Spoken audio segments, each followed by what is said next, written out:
we doing, Parlay Pete? We are doing fantastic. How are we doing today, Lee? Man, not too bad. Not gonna lie to you. I should have talked to you about. I should have had multiple conversations about this a while back. Had a potential sponsor conversation. Okay. I was sitting here drinking this here Budweiser, and I was like, "How dope would it be for us to be like this show brought to you by Bud Heavy?" You know? Yeah. And then I was like, "Oh shit." My cousin did talk to me about a sponsorship for his accounting company. I don't see why not. And he listens to the show, so like we're in a group text. My bad, dog. Sounds like a match made in heaven. This sounds like something that should have been in pre-production, though. It definitely is. But I had the thought and I didn't want to lose it.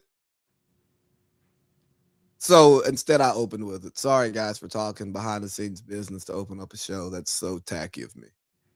It's very tacky of you. Probably as tacky as this jersey I have on, huh? I don't think there's anything tacky about that. Isn't that the most popular Falcon of all time? Yeah, I could be wrong. I think people think he is. Some would say maybe the most impactful Falcon of all time. Maybe. Some might even say the best at his position of all time. Hey. I guess it depends on what football you like to watch, winning or, just exciting plays or, you know how that stuff goes. Yeah, no, I just wanted to put on a Falcons quarterback jersey today because we are back to reality, back to life, back to reality, And this is the only Falcons quarterback jersey that has ever graced my body. Yes. For many reasons. And Matt Ryan, me not wearing your jersey has nothing to do with fandom. It's much worse, and I won't tell you why. Is it because he's white? No. So then what would you say the reason is? If it's much worse, how could it be worse? If it's not that, it can't really be that. It can't be worse, I guess is what I'm saying. Or maybe it's just something I don't feel comfortable discussing. I thought that this was the Wash and Winning podcast. When did we start not being comfortable talking about things? Well, when I had to place a boundary to protect my peace. Okay. I won't take it any further than that. Hey, I didn't do this on purpose, but do you see how awkward that is to actually say to somebody in a conversation? Say what? I put up a boundary to protect my peace. Oh, yeah. Well, it's 2026, Lee. That's the world that we live in. Unfortunately. The world we live in. Yeah, it is. And yes, it's okay to put up boundaries and protect your peace, but there are ways to communicate that are just more conversational and don't make things awkward and weird and just be like, hey, I don't want to talk about that. It's a direct cutoff of it without any type of explanation, which is why the explanation was asked to begin with, because it's like, well, I want to understand. Yeah, like, hey, I'm trying to get to know you better. Understand what's going on in your brain, but you are putting up a boundary. Can I be a moderator? What do you look like? What are your skills? Have you moderated before? We're definitely looking for a moderator. But if we're being honest, we're looking for a woman to moderate the show, and Nora definitely comes off as a woman. And we're looking for a nice-looking woman who knows her stuff. Translation, do you have a fat ass and a nice face or big titties? No. That's really what you ask when you start. You don't have to have all of those things. We're just looking for a nice-looking, smart woman to help keep us on track.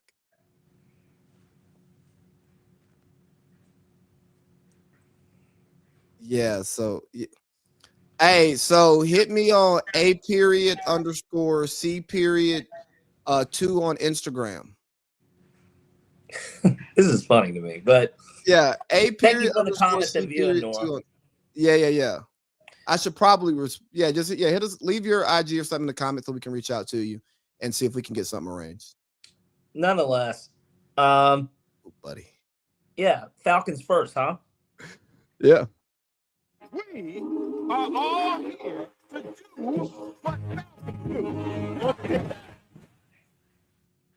floor is yours, sir. Yeah. Obviously, we spoke about last week being in that because last week was our first show of the year, right? So, naturally, with the NFL season progressing, now you get into interviews and hold on a second. No, we don't need all of that. Yeah, Not that just kind of party. just drop your Instagram, or I guess Lee gave you his DM and whatever. We'll do it from there. Yeah, But nonetheless, yeah, you got the Atlanta Falcons making a big move. We officially made Matt Ryan the team president. Our president of football operations, I guess, is actually what the title actually is. It's not team president; it's football operations. And I think this was the step. This was something that we knew that was inevitable, and that we knew was going to be coming. And hold on one second. Okay. We knew that this was coming, and basically, I guess the idea of bringing back the prodigal son to the organization that he feels like he let down, that in my opinion, I think that it eats at him that he did not get that Super Bowl. And obviously everybody likes to talk about it, and that's kind of his lasting legacy, which it really shouldn't be, but that is kind of what people think of when they see him. We bring him back to basically be the decision maker, right? And I think that my favorite part of bringing him back is now we know the structure of the organization. It's always been kind of a question of, well, whose decision was this? Does that not kind of feel like what it's been over the past 5 or 6 years?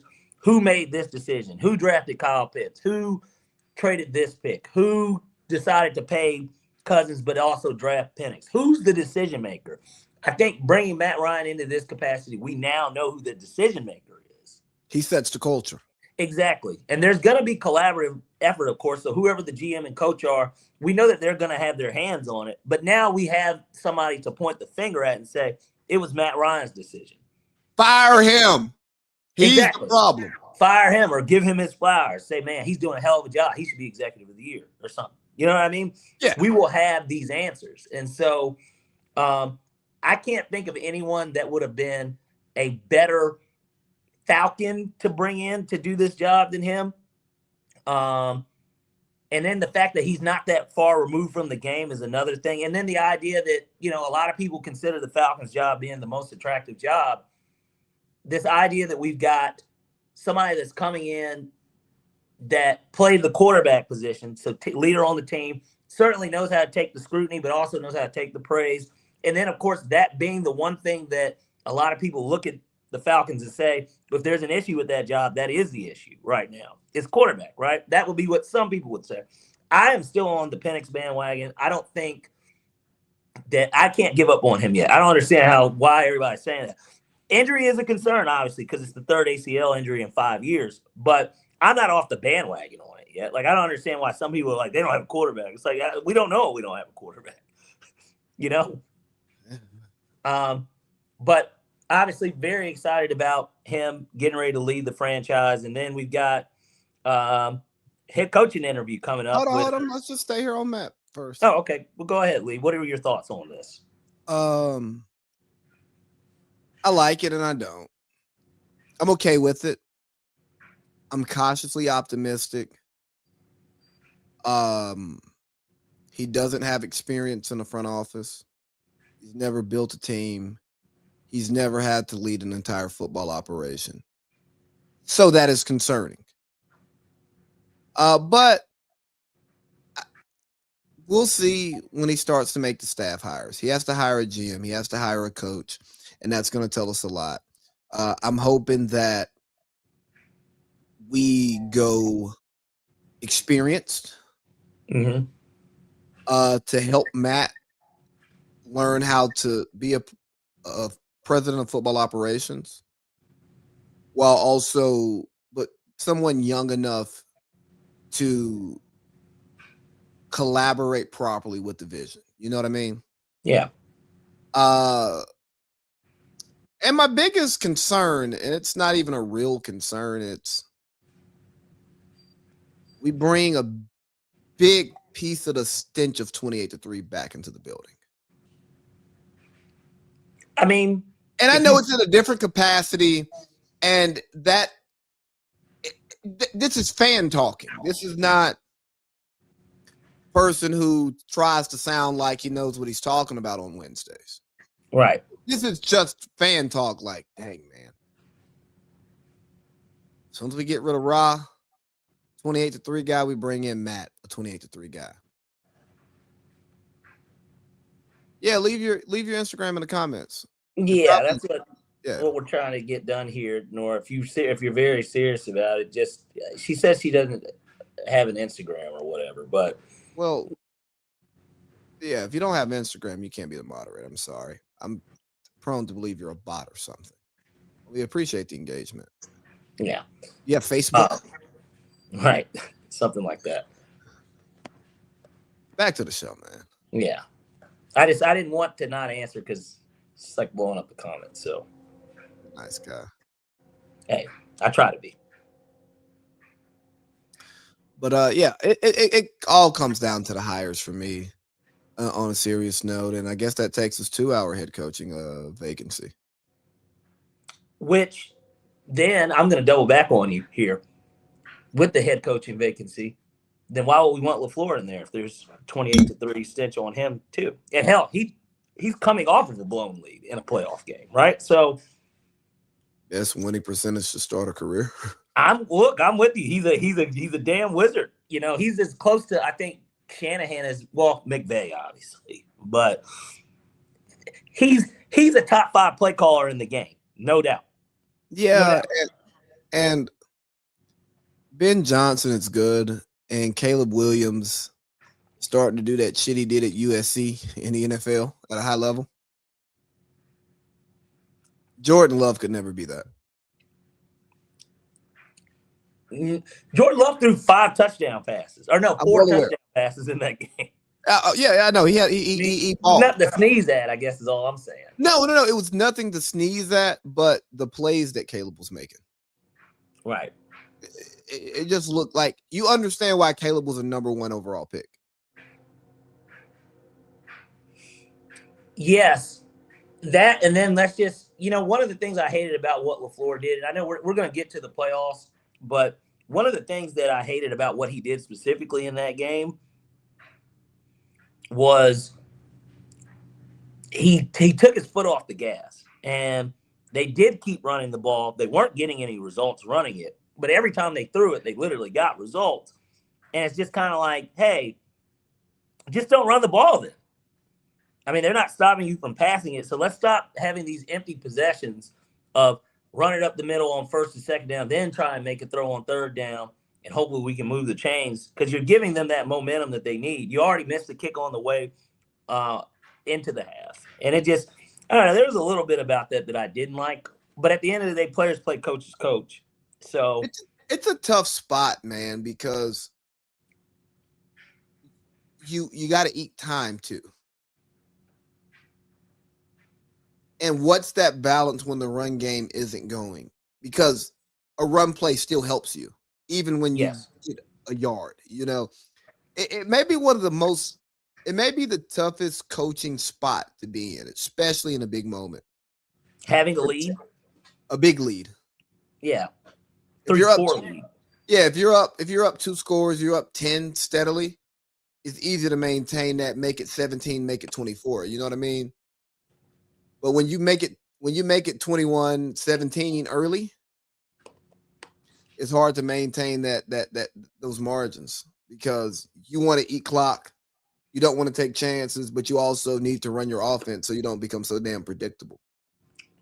And then stagnant too to go along with it, but which is what happened with them.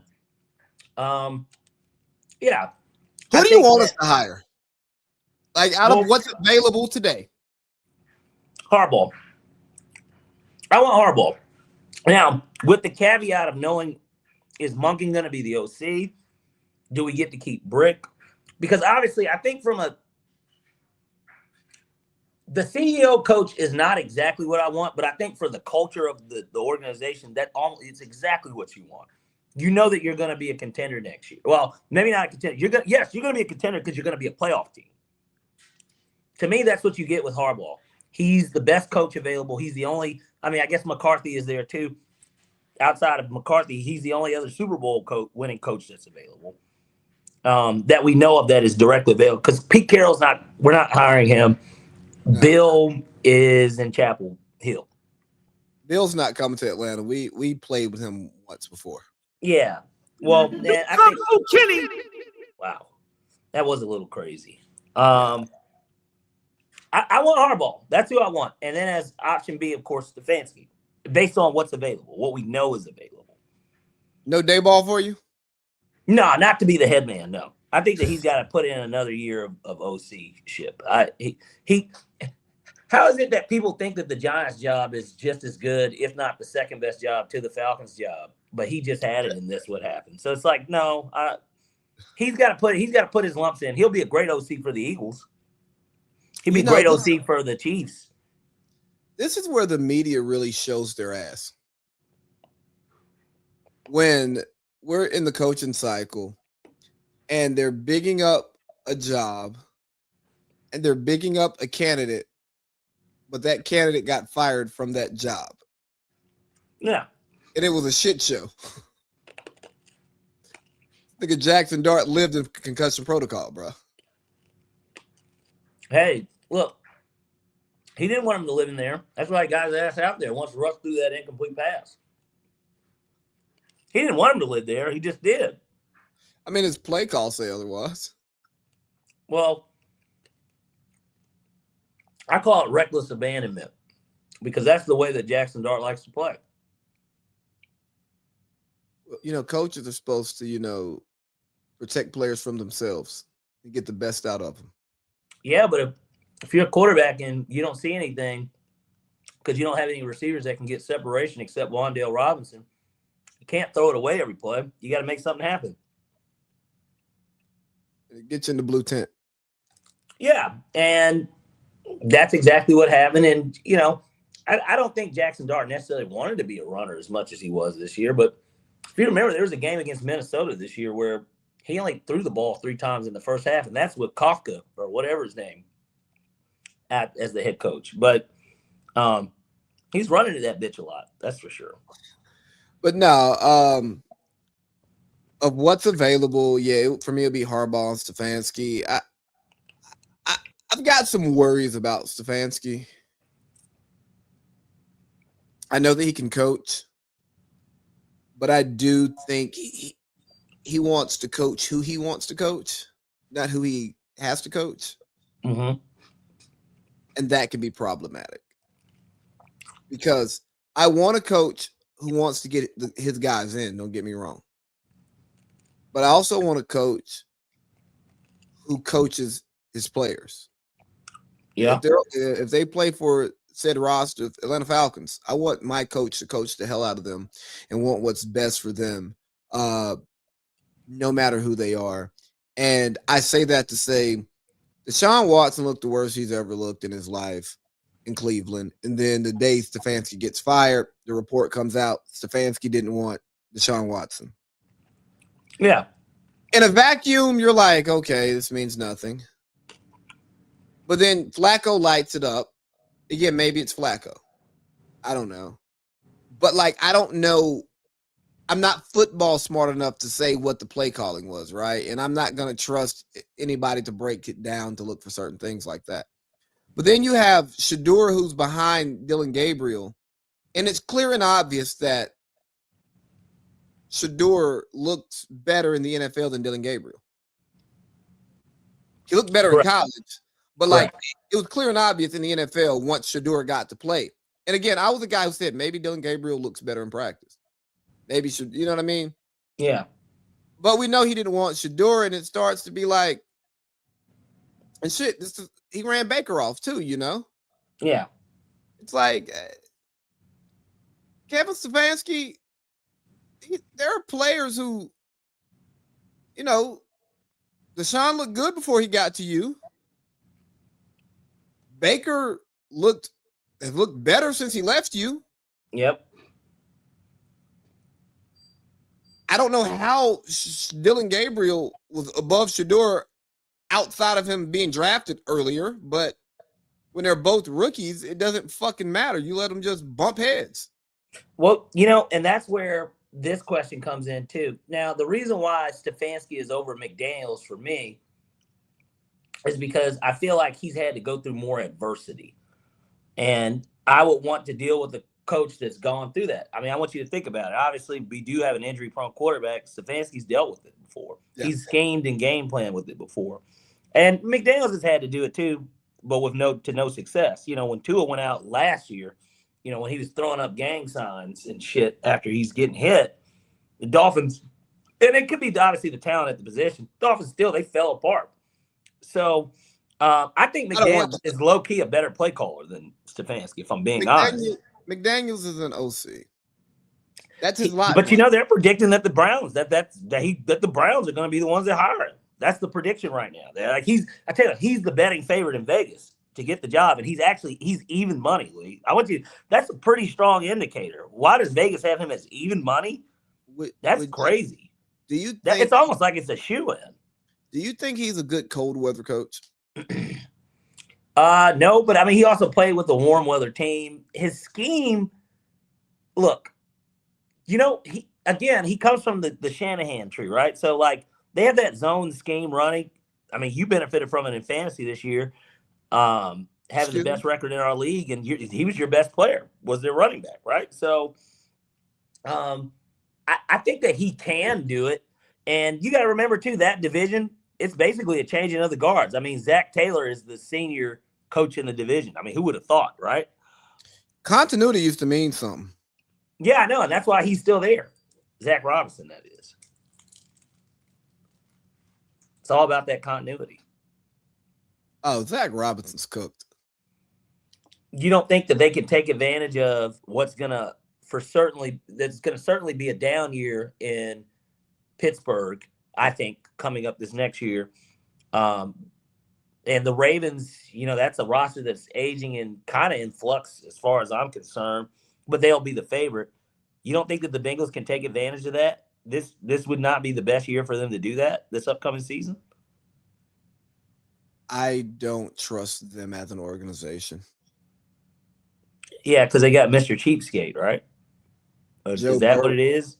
Joe Burrow doesn't seem like he wants to be there. He seems like he's in his Carson Palmer shit. You know what I mean?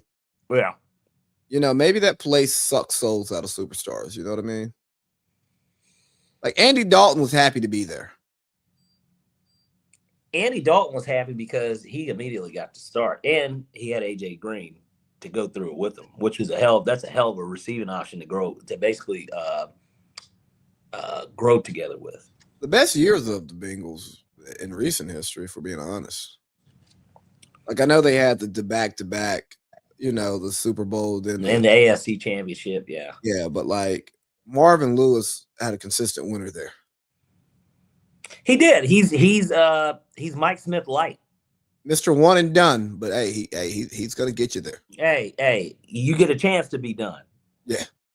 So, but back to the Falcons. Stefanski, if he likes our players, behind Harbaugh.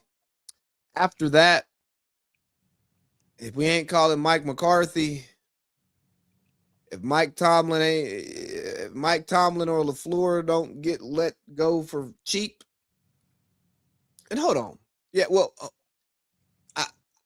the coordinator guys.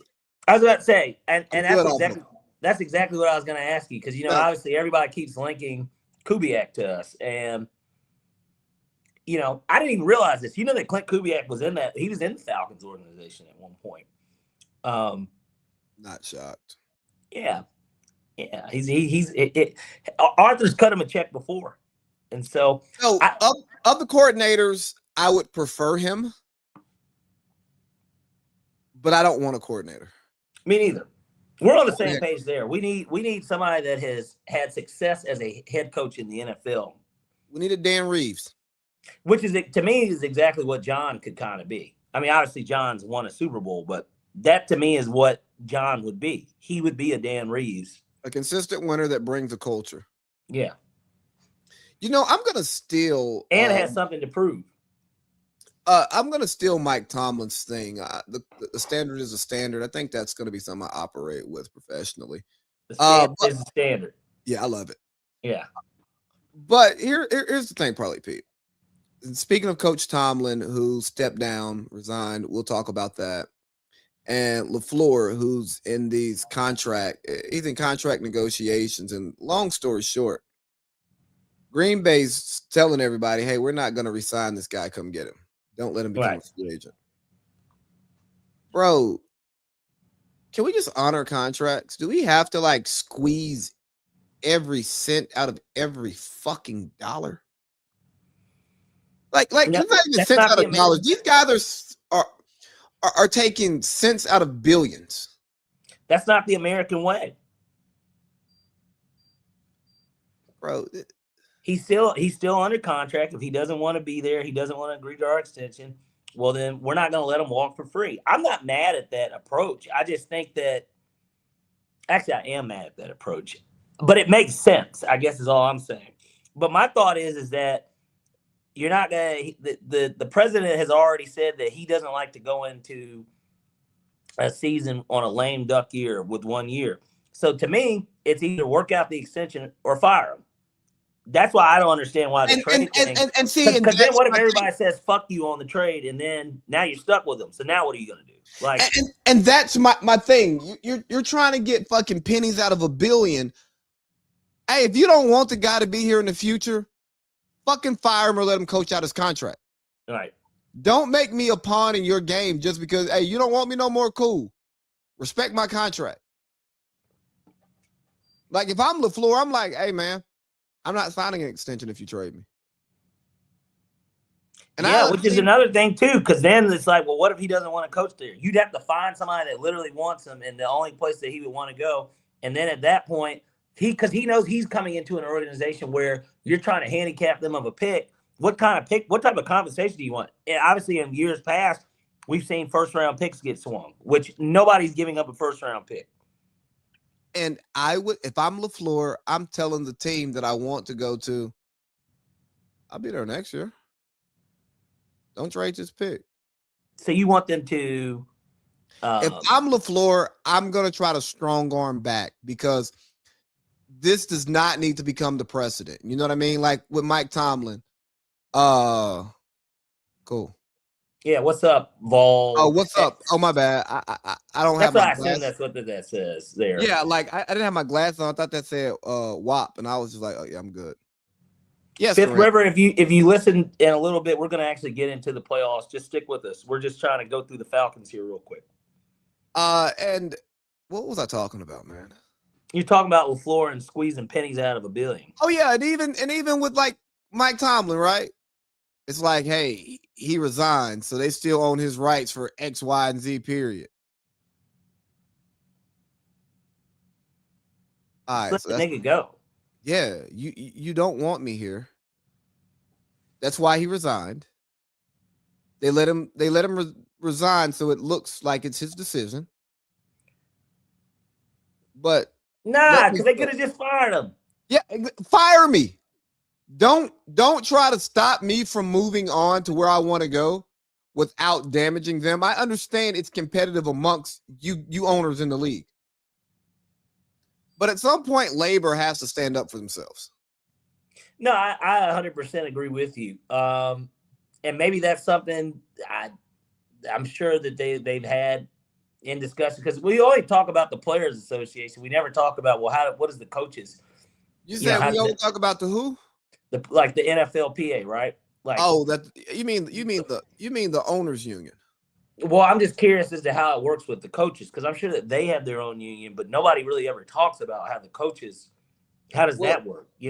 Well, we got rid of, ESPN, the magazine. We got rid of, a lot of the written stuff and journalists, You think that's sexy? You think Steve could talk about the coaches union for 20 minutes? No. I don't think that Steve can talk about anything but Charlie Kirk catching footballs. Let's look at his Twitter search. Yeah. Oh. His YouTube algorithm. Let's look at his likes. That's what I want to see. But nah, Steve doesn't like. He sends DMs. Well, he's got to catch their eye some way. Yeah, he's discreet. You know. You Maybe think he he sends a guy. you think he sends the NDA with the DM? No. I think Stephen A. probably has somebody do his DMing for him. So you think he's got an assistant that works for him around the clock? Because it's not going on while he's on TV. So that assistant wouldn't.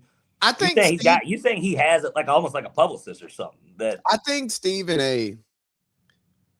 And I don't know the guy. I've never seen him in person. I just don't like the way he speaks. You never seen Steve in person? No. I think that Steve over insulates himself with staff, so that when you see Steve, you have to deal with his staff. You know, like I can see Steve showing up to ESPN LA with security. Yeah. It's like, nigga, this is LA. You know how many rich and famous people live here and just get in their cars and go to work or wherever the fuck they have to go? Yeah, there's plenty. But again, Steve likes to make it about him, right? I mean, I think we talked about that in the past on this show. But fuck Steve first. Let's finish up this Falcons first. I'm done with the Falcons. I just care about the hires. Well, it's looking like, obviously, like I said, we got this trio of what we're hoping is Matt Ryan. It sounds like Ian Cunningham, which it sounds like he's regarded highly in the Bears organization and around the league. Hey, Ryan Poles, put some respect on his name, dog. Hey, and you know another thing, real quick before we hop off of this, pause, is Kung Fu Kenny. Yeah, of course. Is I think that's what gives us slightly an edge with Harbaugh, outside of the fact that, I don't know, we're so much more fucking talented than the Giants, is you get to come in with Matt Ryan and whoever the GM is going to be. Everybody's on the same page. With the Giants, they still got Shane. They still have their GM there. And the guy who let Saquon leave? Yeah, and regardless of how much they think that it's going to align, at the end of the day, he has his way of doing things. They should have shown him the door, but they weren't going to do it. And I get it, I guess, because they feel like they hit on this draft class or whatever. You know, you got Malik Neighbors, which Malik Neighbors, people talk about fucking goddamn Michael Penix. At the end of the day, Malik Neighbors have played just as many games as fucking Michael Penix damn near has. So I don't Malik Neighbors looks better. Michael Penix did not look bad. If we look at Michael Penix's numbers, his completion percentage was dog water. But I don't want to look at his numbers because I watched most of his games.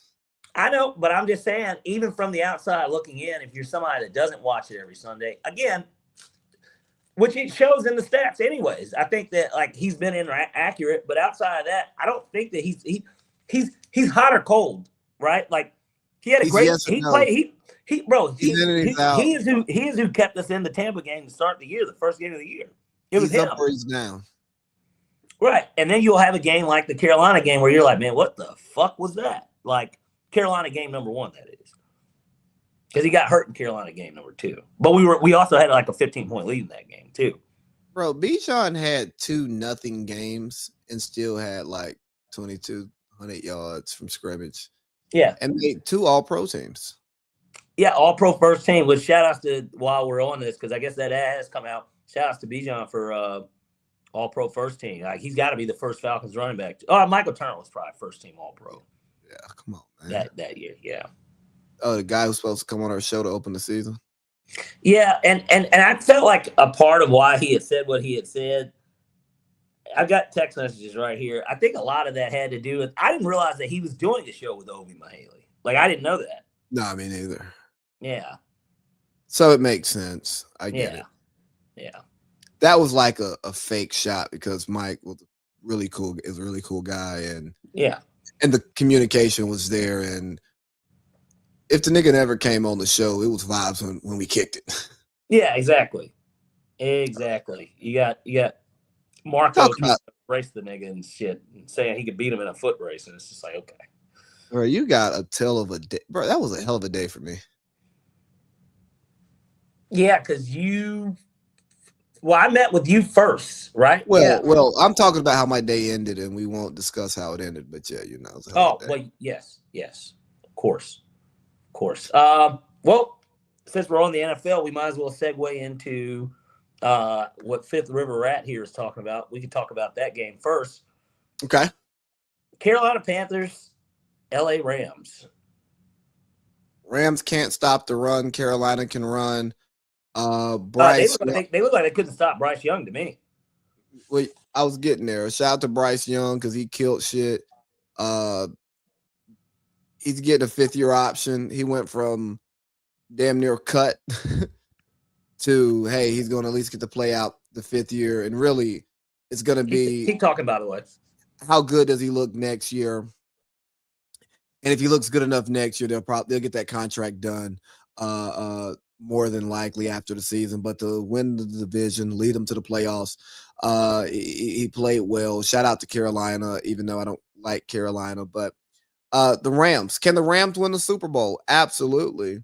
When you have the running attack that they have, when you have the quarterback who's having an MVP level season, hopefully he wins it. You have Puka Nacua playing like one of the best receivers in the league, and Devontae Adams leading the league in receiving.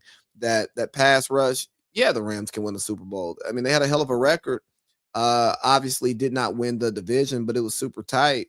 We'll see, man. It's just all about matchups. It all boils down to matchups, and I don't know, but I like what the Rams are doing. I thought that was a great game. Honestly, I know that Carolina won the regular season game. I did not expect that game to be that close, and I kind of started rooting for Carolina. I know this is bad as a Falcons fan for me to start to root for Carolina. But I've been very critical of Bryce Young since he's been in the NFL. I've publicly and privately, I've said he's not good. He isn't. I didn't say he couldn't be good. I didn't say that he didn't have good days, but day in and day out, he was not a good NFL quarterback. Well, he played like a great NFL quarterback in his first playoff game, and I was rooting for the kid because at the end of the day, I want Bryce Young to be good. You know, I don't want him to beat the Falcons. Like, I'm not rooting against Bryce Young. The talent, team always. But it was just nice to see Bryce Young look like a guy who got drafted first overall. Yeah, I'll say this much. It was I'm glad that they made the game entertaining, although I blame Sean McVay a little bit for why the game became entertaining. There's no way you're up 10, under 2 minutes. You're at 2-minute warning. It's a 4th and 3.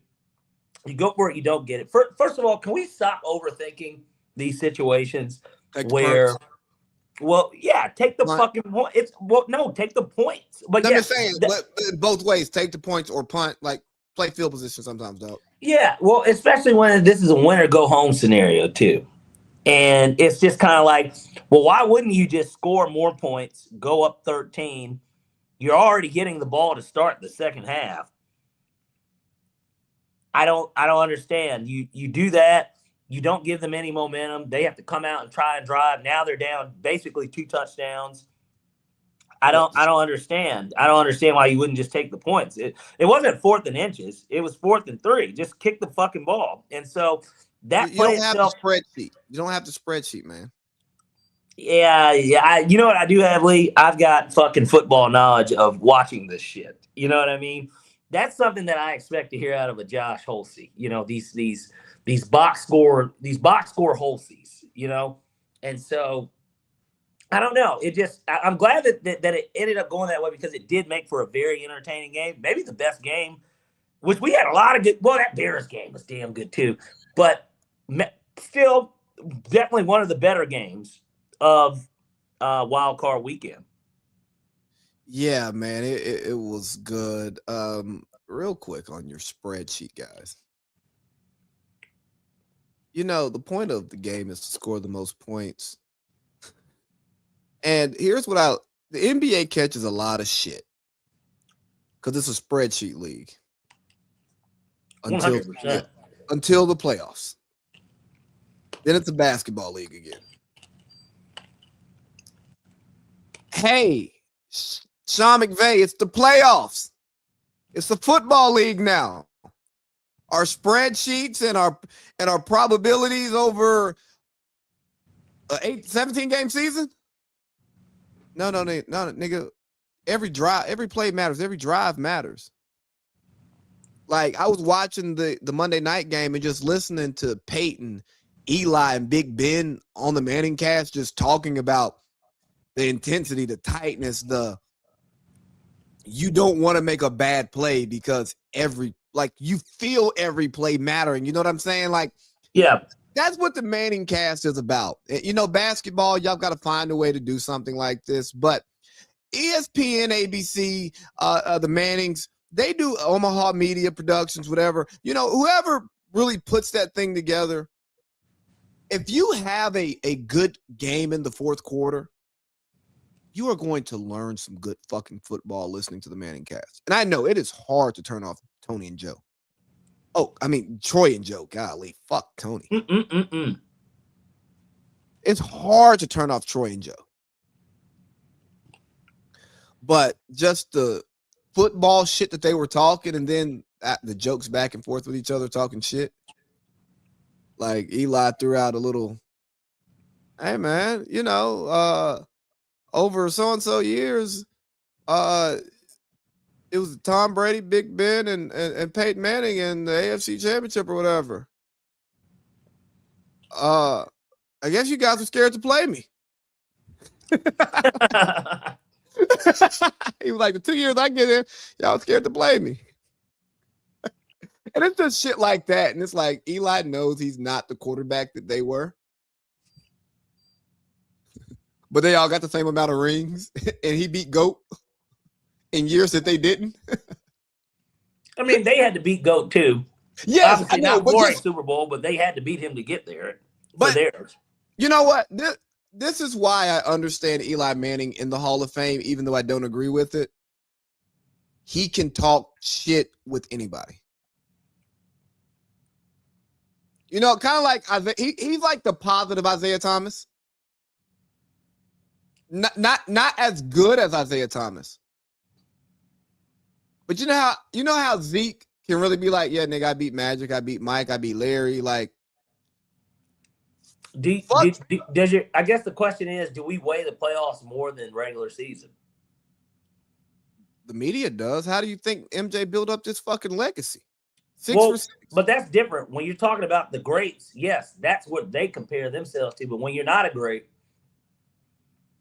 does it matter more? Yes, absolutely.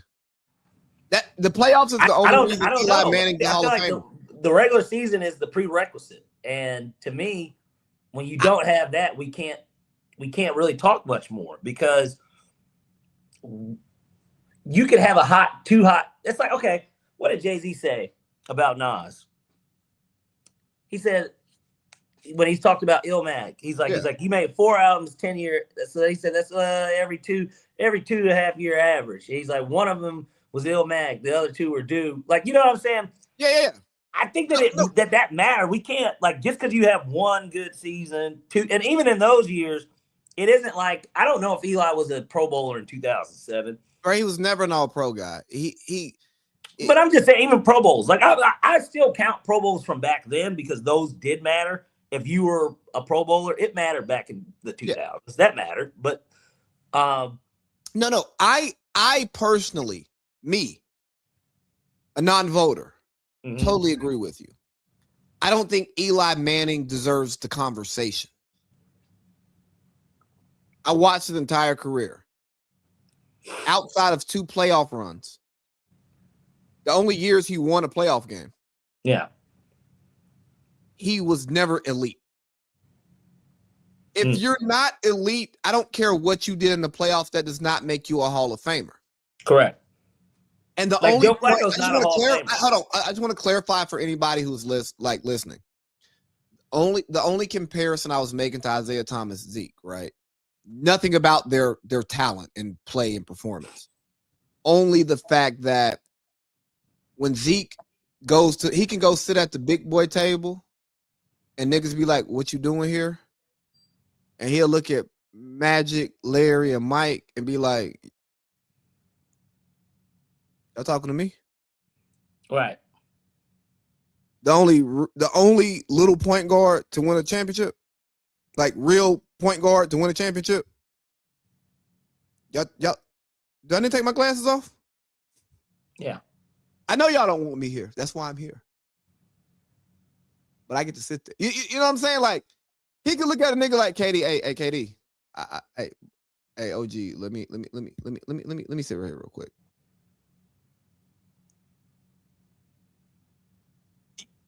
You see what I'm saying? Yeah, I get it. So Eli, he gets bumped up because of who he beat in the playoffs, the Super Bowl. But nah, Eli's nowhere near the Hall of Fame. Put him in the Giants Ring of Honor because he's a Giant great. But Eli gets into the Hall of Fame because of this bullshit narrative that they sell that, quarterback's the most important position in sports and all of that stuff. And building up the quarterbacks, and that's why they pay the quarterbacks all of this money. Yep. Look at Joe Burrow. Not this past season, but the year before. Joe Burrow had MVP numbers and didn't make the playoffs. But you tell me quarterback's the most important position in sports. Stop. No, it's not. It's not. Trent Dilfer won a Super Bowl, and I know the NFL is different. So did Brad Johnson. I mean, but numerous guys that have done it that aren't Hall of Famers. But look at the Steelers, and we can kind of go into to that game, or really Coach Tomlin, because that's the only important part of the game. Mike Tomlin hadn't won a playoff game in 10 years. Mike Tomlin hasn't had a playoff winning quarterback performance in any of those games. You know what I mean? Ben at the end should have played better. Like that Browns game, we blame Tomlin, but you mean when they were down? What are they? They were down 28-0 to start that game, weren't they? Yeah, they had like 3 first half turnovers. Yeah, like one was a bad snap. All courtesy, but still all courtesy of the quarterback as well. Exactly, and that has nothing to do with coaching, right? And then that quarterback is a fucking Hall of Famer, first ballot, 2-time Super Bowl champion, Pittsburgh legend, a legend in a legendary franchise, the second greatest quarterback in that franchise's history. Loyal franchise who's only had 3 coaches, now about to have their 4th. Do you really think they're going to give Big Ben the boot? Even like Bill Belichick would tell him to go. We know that. Right. But do you think the Steelers were ever going to like give Big Ben the boot before a contract ended? No, there was loyalty there, unlike the Falcons with Matt Ryan. Right. So the Steelers are a loyal organization. So they couldn't kick Big Ben out when they needed to. And because Mike Tomlin wins so many fucking games every year, he wasn't going to get a good draft pick, and it's hard to get a free agent quarterback to be your franchise quarterback. Right. So I say all of that to say, you say quarterback is the most important position, but the Steelers have performed in the top, 10% of the NFL, and they haven't had good elite quarterback play since the Killer Bees were there. Yeah. So is it really is it the most important position? I don't know. It's easy to say that to a novice, but it's too many people. It's 22 people on the field at one time. There are a lot of variables, but that's exactly why I think that Drake May should be MVP over Matt Stafford, because of moments like we had on Saturday where Matt Stafford's going against the Panthers. And I'm sorry, guys, if I just keep shitting on the Panthers. I don't think that they're a good fucking football team. I don't think that Bryce Young ever plays in another playoff game in a Panthers jersey again. That's how bad I think of this organization. And kudos to Dave Canales for getting them there and having them prepare for that game. But there's no reason why Bryce Young. Can we have hired him?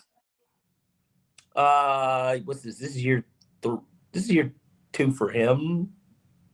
Yes, This is year 2 for him because Liam Cohen's in year 1 and they succeeded each other coming out of Tampa. But we could have had him. But honestly, I wouldn't have been happy with hiring him because even in our last coaching cycle, we literally talked about how we were like, we need to hire a head coach that has head coaching experience. Yeah, no, I'm just throwing out another coach who made the playoffs that we could have had. I ain't talking about the guy with the MVP and might win the fucking AFC East in his first year. I mean, the AFC in his first year already won it. I'm not talking about that guy that we kicked out. No. But sorry. Yeah. I'm sorry, I cut you off. I'm rude. No, you're totally fine. That's what she said. But and that's why again, and I know we'll get to kind of preview it more. So we'll have some picks on it a little bit later. But just to answer the Fifth River Rats question, can the Rams make it to the Super Bowl? My answer to that is honestly no. I don't think that they're going to go. And you'll get to hear it in the picks, but I mean, spoiler, I think they're going to fucking lose this weekend. That's what I think is going to happen. But Hey, can you do that again? Spoiler. What? Spoiler. It's true. I think that they're going to lose this weekend, but we'll get into that a little bit later. Your biggest takeaway from the wild card weekend? I didn't want to spend too much time, I guess, on this because everybody knows the results. We got 4 fantastic games, 2 shitty ones. No surprise, Eagles. Kevin Patullo gets canned. Josh Holsey is somewhere. He's got some champagne on ice that he's going to get to crack open as soon as he gets to touch land. Bad football operation there. Big shout out to obviously to Shanahan. It's kind of crazy to think that every time he makes the playoffs, he goes to the NFC Championship. And isn't that amazing that he's never lost a wild card or divisional round game? Isn't it amazing that he's never won a Super Bowl game? I know, but I'm saying with those statistics, the fact that look here, bro. Fuck Kyle Shanahan and fuck the 49ers. Yeah. I ain't rocking with either. Okay. They put my daughter in those threads, man. Yeah, and I understand that can be tough, but we're not gonna sit here and act like this guy. Just like how you feel about Sean Payton. Oh no, yeah, no. Look, if Kyle Shanahan said I want to come back to Atlanta and make things right, come on. Yeah. Let bygones be bygones, huh? Oh yeah, the bygones are gonna be they're bygone. Shit, nigga. Fuck out of here, you bygones, nigga. Right. But you were asking me my biggest takeaway? Yeah, from wild card weekend.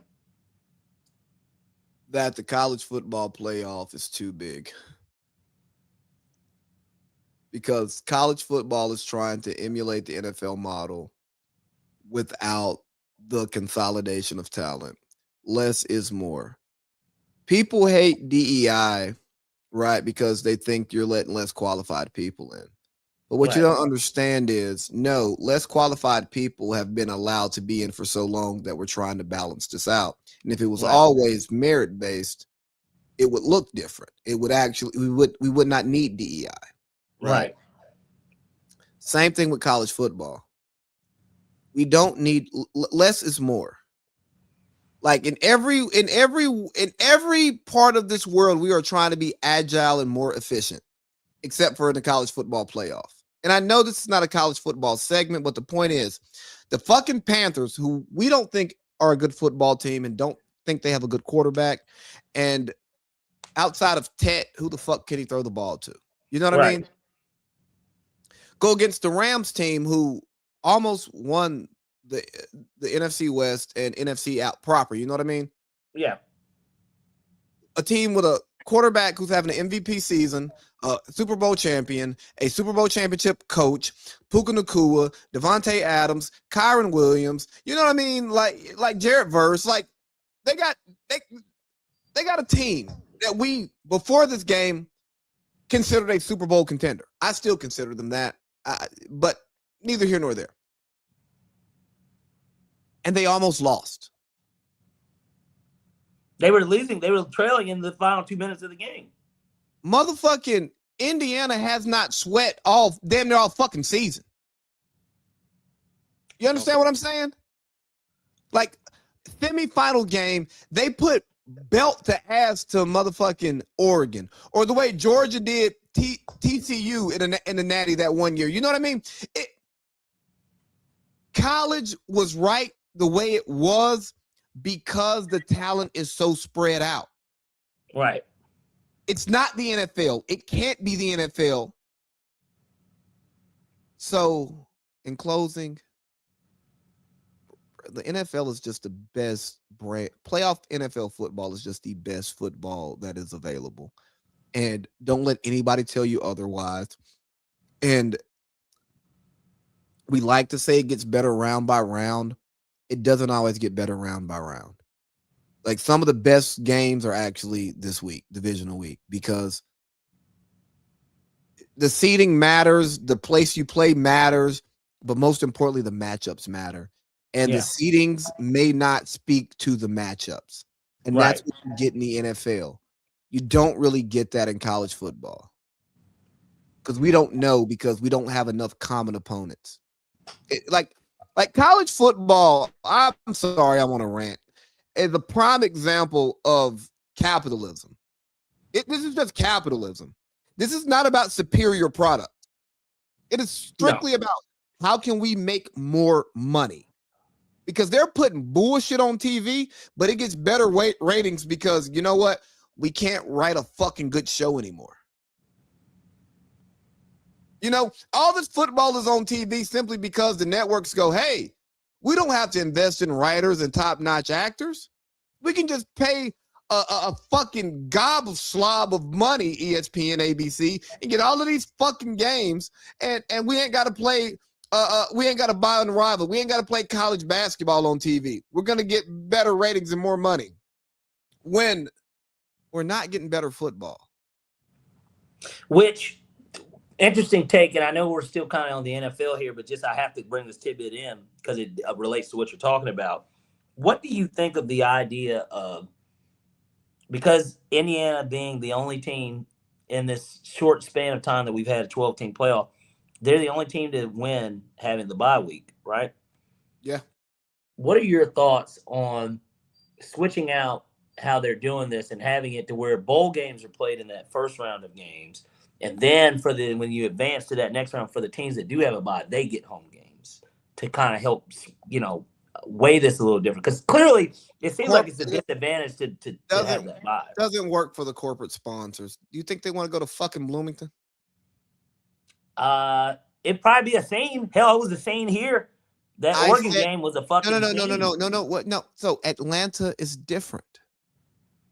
Do you think the corporate people want to go to fucking Bloomington? No. They don't want to go to Oregon. They're going to go to the cities that, for one, the airports can support, the hotels situation can support, all of this and that. I get you because you're talking about the spirit of football. Yeah, I'm talking about what makes most sense for those teams. Well, what makes most sense is Indiana not trotting a fucking semi-pro team out there of college students. Yeah. Goddamn average age is 23 years old. A bunch of grown goddamn men out there. Well, you know, there's that. And then, of course, there's just the idea of, I don't know, maybe they just, expand it to 16 teams. That way every team plays week 1. That would be the only reason that I would support expansion. But, you know, I'm a 14 playoff guy. Yeah. Even though we've got Miami in who's a 10. And it was the last real team to get in. Yeah, but they're probably going to fucking lose. And Cincinnati's probably going to beat the shit out of them. Indiana's going to beat the shit out of them because Indiana's beat the shit out of everybody pretty much all fucking year. I didn't believe in it. Who's yours? Like, I didn't believe in it because I didn't believe in the competition, but goddamn, they're beating the shit out of everybody. You didn't believe in the who's yours? Well, they beat the shit out of Bama. Which beat the fuck out of Oregon. It's even worse with Oregon. Fuck out of Oregon. Like they beat Ohio State. You know what I mean? Like these niggas just beat everybody. They've been the best team. I hate that. Yeah. And lastly, I know we're not talking college ball, but I'm so over, and maybe it's me, a hurt SEC fan. I'm so hurt. I'm so over the which conference is better because these aren't legitimate conferences anymore. These players aren't investing in a conference. They're going team to team every year. It's like 8,000 niggas in the portal. You know what I'm saying? Like it's no longer. It's not regional anymore. Like to where mainly, even in the SEC, very rarely prior to a guy like Tua, right, coming from Hawaii to go to Alabama.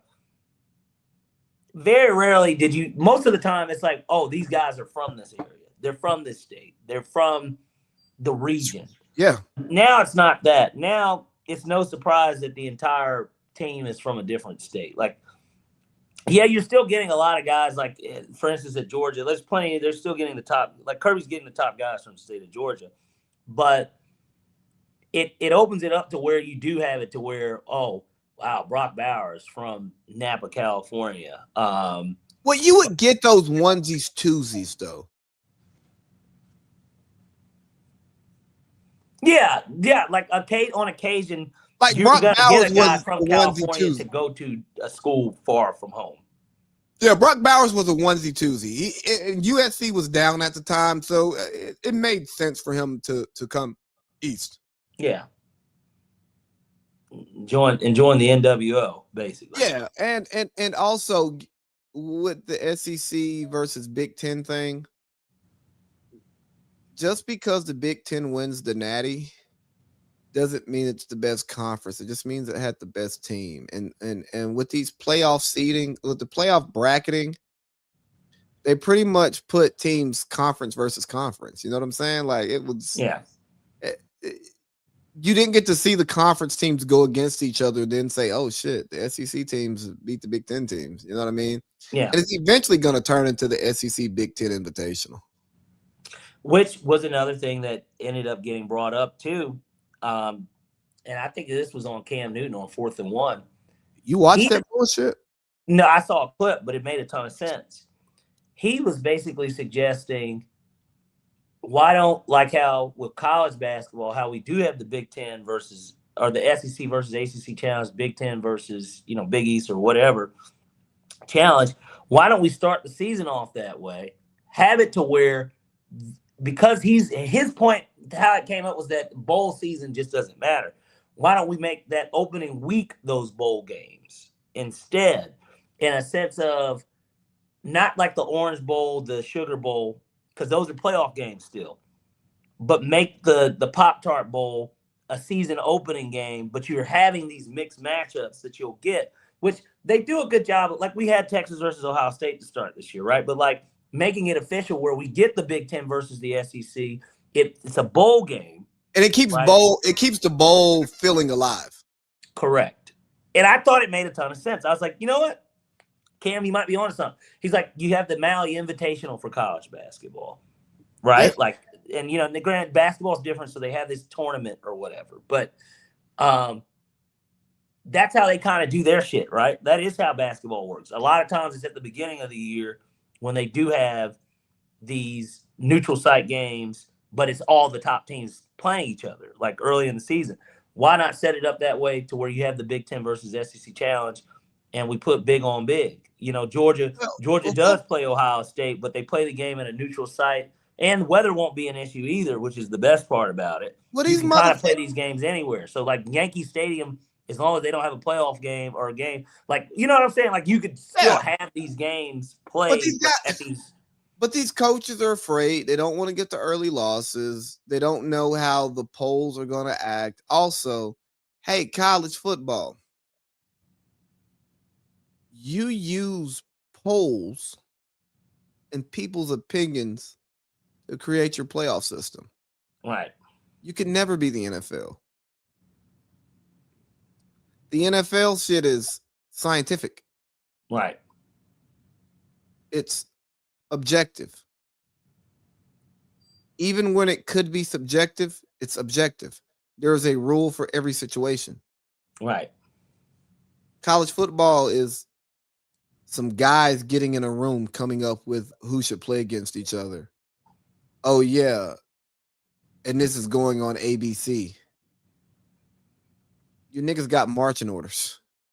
Well, hey, look, they sent Tulane and James Madison. Those games, they were on TNT because of, the deal with inside the NBA. They basically traded off, hey, we're going to show Chuck and Shaq, which I don't know. I know that they haven't really been on as much this year. Have you even been watching any of that, like, at all? They opened the season, and I watched. I don't watch the NBA show, and to be quite honest, dog,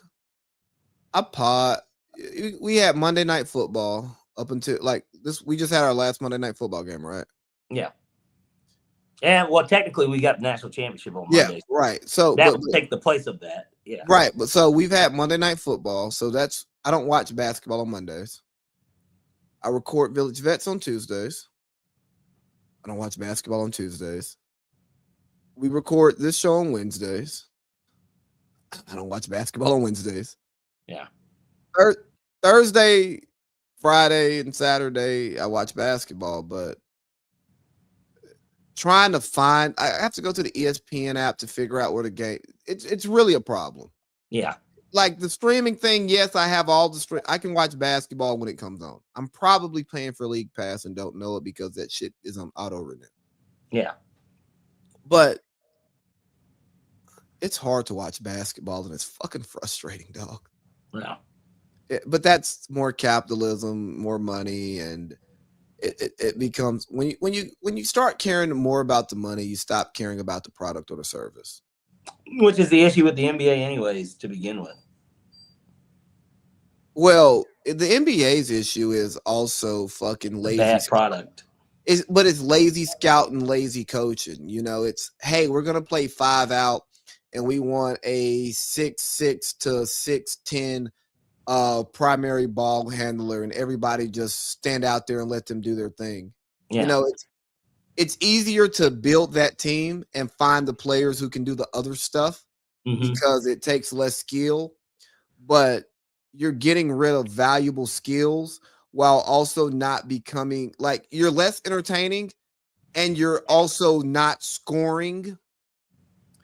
You're not scoring as many points per possession. Like you're not scoring like dramatically more points per possession, more points per game than other eras in the NBA who played different styles of basketball, you know? Like it's when you let the fucking pencil pushers make the decision instead of give a recommendation. And I think we talked about that last week. We got to get back to reality.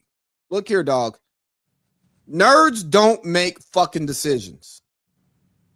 They don't. The best people, the best decision makers in the world aren't fucking nerds. Sure nerds want too much information. Dog, I'm a nerd. You know what I mean? Like, I care about the structure of things and the science behind it and how it works.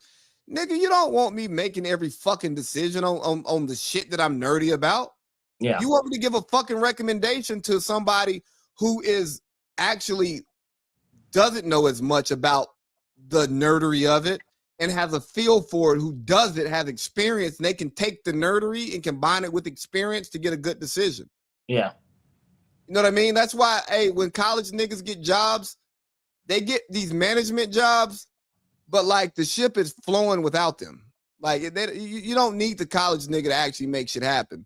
Yeah. But over that time, you should learn enough to then, when you get your next promotion, be able to be a decision maker because your nerdery is backed in experience. Right. Wow. I'm getting philosophical today. I've got to start watching more sports in sports podcasts. Yeah, stop letting Jeff fucking burn you out, man. Every Saturday is fun here. What do you want to talk about next?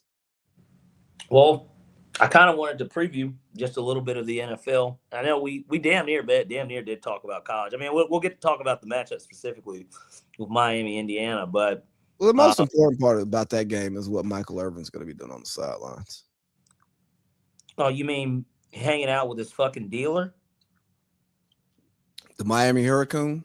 Yeah, and then him taking his belt off and putting a Hoosier jersey on a trash can and looking around at everybody and telling them, "Look at me," while I act like I'm because you guys can relate to this. It's like, oh, it's like today it's just called belt to ass, but for us it's like, oh, I used to get whoopings. This hurts. I'm getting my butt beat. That's what that is. But that's what he's saying he's doing to them as a fan and an alum and a former football player. That's what we're doing, guys. Belt to ass. And it's just like, well, I don't know. I used to get my ass beat with the belt. So why is it okay for us to say belt to ass, but it's not okay for us to put belt to ass to our kids? I am not standing for whooping kids. I'm calling out the inconsistencies here. Yeah, it's because this is the society that we live in, and you shouldn't question it. That's why. Because belt to ass belt to ass does not refer to peers dealing with each other. The only when you think about leather to body, you think about a kid getting a whooping or a slave getting put in line. You know what I'm saying? Those are the only two things that it can reference. Somebody who is lesser to you in social hierarchy. Right. Like, nigga, if me and you got into altercation, at no point are our belts coming off and being slung around here. Like, you're not, nigga, no. Right. Don't even take your belt off around me, to be honest, because you're a fucking man. Yeah. And I'm not into that. If you are, it's okay to have a man take his belt off around you. But for me, don't take your belt off around me. Like, nigga, we in the locker room. I ain't talking about the group chat. Wow. Sorry, what are we talking about here? Because you're on one, Lee. I didn't speak enough today. Well, I thought you spoke a little Espanol. Muy poquito. Un poquito. Yeah. But no. I tell you what, which divisional game are you looking forward to the most out of the 4 that we have this weekend? I think we got some pretty good matchups. Let me see. You got the 49ers Seahawks and the Bills Broncos. Those are going to be your Saturday doubleheaders. And then on Sunday, we get Bears Rams and Patriots Texans. Bears Rams. Yeah. Yeah, I feel like that's why that's the crescendo of it all. Ben Johnson, Sean McVay, Caleb Williams, Matthew Stafford. Yeah. Caleb being back in LA. No, games in Chicago. Chicago? Yeah. Sorry, guys. My job schedule doesn't allow me to research the way I used to. Games in Chicago. And funny enough, that's going to be. Oh, yeah. Chicago won the division, right? Yeah, I'm tripping. Yeah, that's going to be the NBC game. Chris? This is yeah. So this is hold on. I know you're about to say something important. We get Chris and Mike, mainly Chris, with Matthew Stafford and Caleb Williams, like all the crazy throws that we're going to see in that game. For a divisional playoff game. Because if you remember, normally this is when it kind of switched. Wild card weekend had been the only weekend where we would have those games. Those divisional games would be Fox, CBS both days. And I'm glad the NFL business. Well, I'm glad the NFL finally decided to do this because it's always made more sense. Fox and CBS are calling the Saturday games, and then both Sunday games. One is on NBC, and then the other one's we're going to get Joe and Troy. It's going to be a Monday Night Football crew for the Texans Patriots game. We got another week of Joe and Troy? Yeah. But I'll tell you this much. Al and Kirk, yeah, they're done for the season. Well, I guess we'll get to hear Kirk on Monday, but you'll hear Kirk on Monday. I'll probably we'll get to see his fucking dog. Somebody on Twitter, he put up a video of the dog, and it's like everybody was like, somebody tweeted, they're like, we fucking get it. You got a dog. It's like you and everybody else in America. Can you please stop posting? Like, hey, real quick though, did you have thoughts on that on the Jacksonville reporter? I sent it to you. I thought that I thought it was heartwarming. I didn't have an issue with her comforting or basically words of encouragement for the season because the Jaguars did have a good season. They won 13 games after they lost 13 the year before. They lost the game in a fashion thanks to Carsville's own. Hey, relax. I'm not shitting on it. I'm just saying it was a terrible. Well, it wasn't even really that bad of a throw. He still threw it like, I don't know. He shouldn't have threw that ball to him. Look here, man. I'm not gonna lie to you here, Parlay Pete. The Trevor Lawrence, the anti-Trevor Lawrence rhetoric on this show, we're gonna have to cut that out, man. Nobody has anti-Trevor Lawrence rhetoric. I mean, I don't even think we should negatively discuss joke about the idea of Carsville's own. I don't think, even if he has a bad performance, I don't think we should discuss it. I think we should act like it didn't happen. I think we should do like every other media outlet. And if we have a relationship or who's paying you? Nobody today, Okay.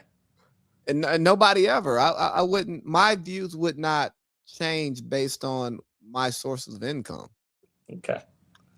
We'll My keep views that are in my mind. views. I don't know. I think it's odd that you're like, even if he plays bad, we just didn't talk about it. It's like, well, no, we should talk about it because if he plays bad, I mean, that's just what happened. It's not a personal thing. It's a Well, we don't. he threw a bad interception. I Well, mean, it is what it is. sometimes you want to keep doors open when you live in someone's hometown and you're involved in the community. So that's what it is. You don't want a bad clip to get to someone that you don't know and be taken out of context when you're approaching as a totally different person. Hey, you're that guy that told me about the interception I threw. Yeah, Bro, I get it. nigga, I'm bullshitting. Like, we're gonna come on here and be honest, man. Like, hey, Yeah. obviously, Yeah, I would love to throw some type of fundraiser here with Trevor Lawrence. Yeah, you fucking right, I would. yeah.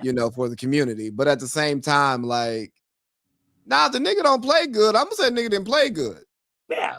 And that's all it was. And again, it gets back to kind of my point and why people had an issue. I don't know why some people had an issue with the black woman that was, basically telling Liam Well, you Cohen to said keep his black head up. woman. America hates black women. That's what I've been told by black women.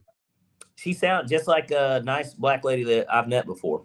I know she did. I'm just saying that a lot of the hate could be because America hates black women, and multiple black women have told me America hates black women.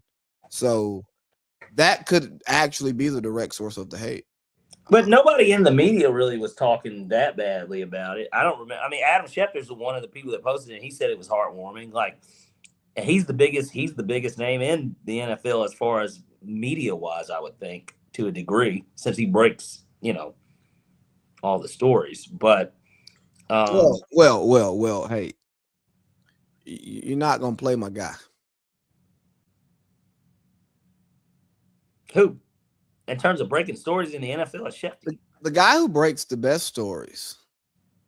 Rap? No. Pelissero? Who? He shows up once a week on Sunday.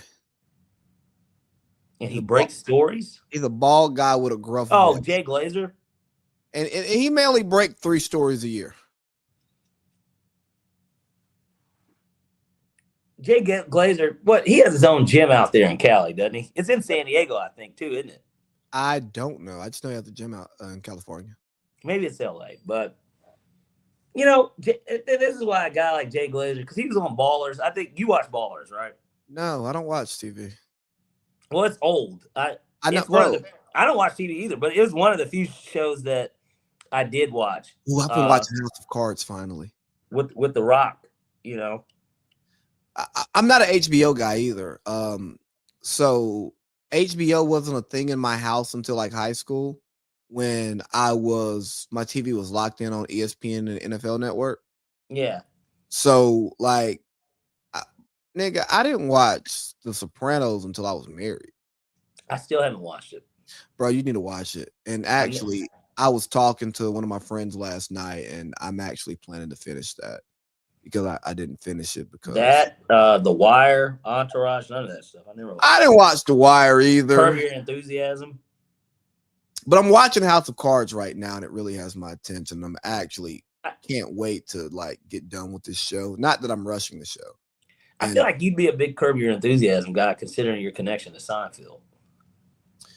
I'm not gonna lie to you. I have avoided Curb because I love Seinfeld so much. And in my mind, I'm a Jerry Seinfeld fan more than I'm a Larry David fan, and I'm not giving Larry David a chance. That's a personal thing I have to work through. Like if I'm talking to like 2 or 3 chicks at one time and I really start liking one, I become loyal and the other 2 don't matter. Right. It's understandable. Yeah, so I'm kind of like that. Like, bro, I realize I'm a kind of tribal person. I got to figure out the root of that. I may get to it in therapy. Oh, shit. Did I talk to you about the therapist I talked to last week? No. I will call you because we will not talk about it on here. But yeah, man, that shit. Oh. You missed out on that therapist the night we were all hanging out. We had some pretty good dialogue. What night? Halloween when you were asleep. Remember there was a therapist there.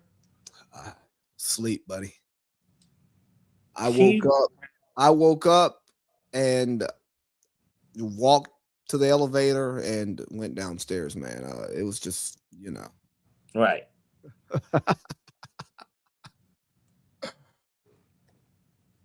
Yeah, hey, you know what? You know what's really cool about this show now? What's that? We actually go make like real life shit that we can talk about on the show. Yeah, absolutely. How much time do we have left? Because I feel like there's more to talk about. And what are we? We're at 121, so we got 39 minutes. Hey, I want to throw this out here. Why is Indiana having one of the greatest disappointing sports years ever?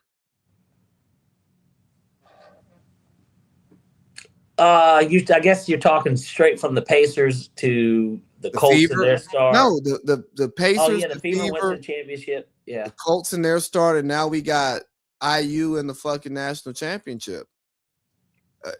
What's going on? I didn't really look at it that way. Well, you don't watch Club 520.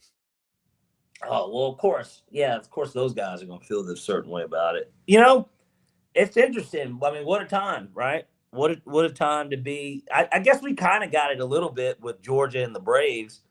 The Falcons just weren't very good, so I guess maybe it doesn't. And then the Hawks went to the Eastern Conference Finals as well during that same year that Georgia won the national championship and the Braves won the World Series. So we were kind of on fire. It was just Arthur Smith and whatever the fuck that was that we had going on. But did you see that he's a candidate for a head coaching job? Yeah, there's going to be a lot of guys that are going to be candidates. We're about to see a few retreads get hired. I mean, would you be surprised if Bob Saleh got a head coaching job this cycle? Well, they're saying it's going to Oakland. I mean, Vegas.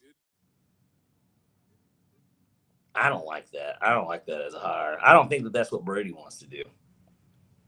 I don't think Big Bob gets you over the hump. I think he wants to hire what's-his-face and Daboll. I think he really does want to do that. If that is true, I feel like that makes a lot of sense. I could see Bob Saleh being with the Cardinals, though. Like, you know what I'm saying? Like, do you think Daboll and B-Flow work because of what happened with the New York thing and the Bill text and then the lawsuit? That's interesting. Or and I only say that because we don't know. We know there's a coaching web there, right?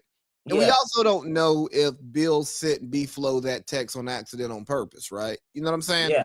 I'm curious as if they ever crossed paths while they were in New England, if they were ever there at the same time. I'm sure that they probably had to have been. Yeah, I'm pretty sure. Let's ask ChatGPT so I don't have to look up multiple things. Let's see. Did Daboll and Flores coach together in New England?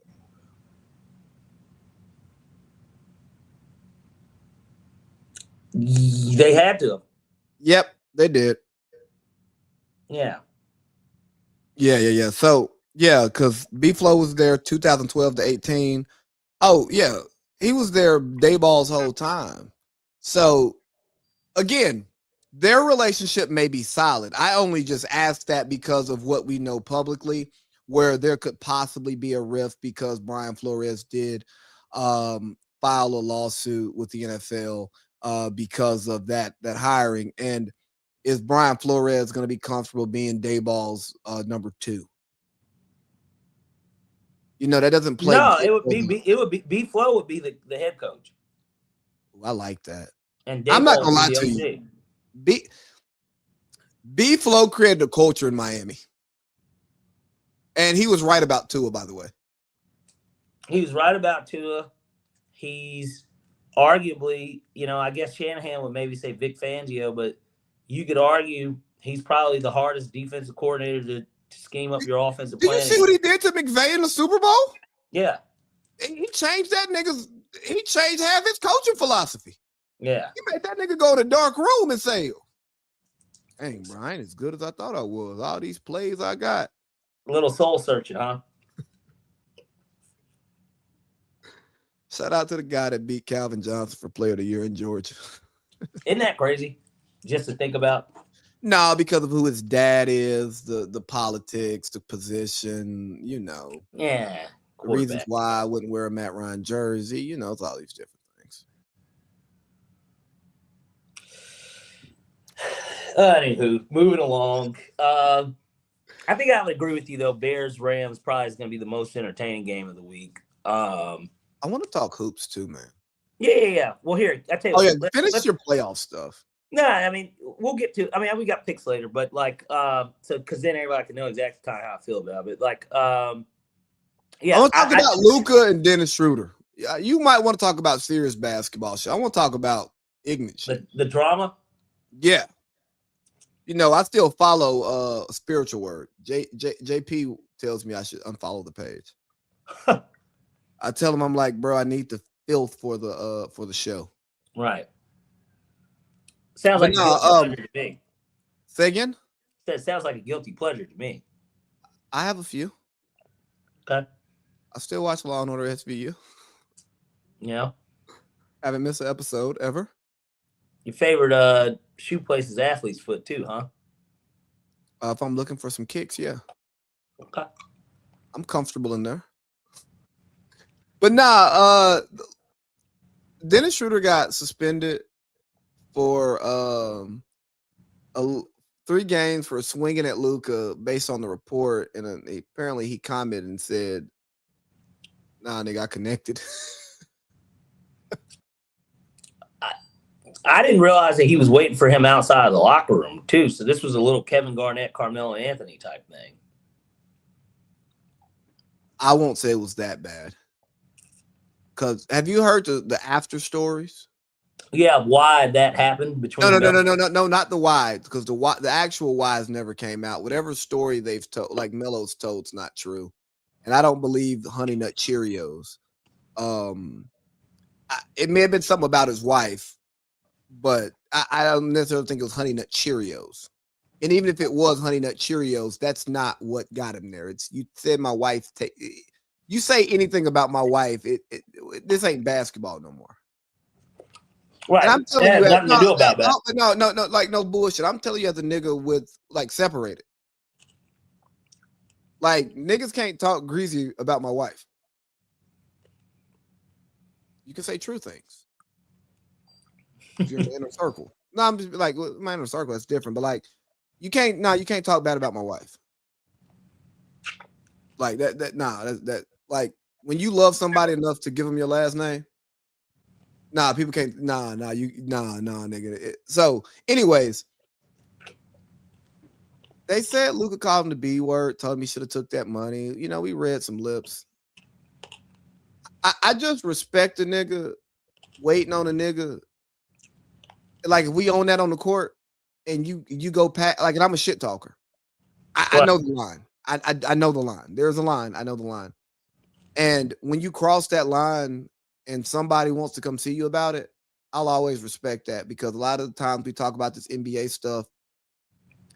Oh, hold me back. Yeah, if you try to fight right there, it's a hold me back moment in today's NBA. But if you go wait to see a nigga when he come out, confrontation, you put your hands on him, let him know how you feel. I don't agree with violence. I'm not supporting violence, but I'm just saying somebody crosses a line and disrespects you, and then you take the appropriate means to actually address it, not yelling in his face in the game. But hey, my nigga, we need to talk after the game, and I ain't got nothing to say. I'll always respect that as men amongst men, because it's private. Right. The NBA didn't have to put that shit out. Nobody knew about it. No, nothing leaked. Well, except the clip of them actually on the floor of him saying, "I'll beat your ass" at the free throw line when he when somebody shoots a free throw and then niggas be switching out. Yeah.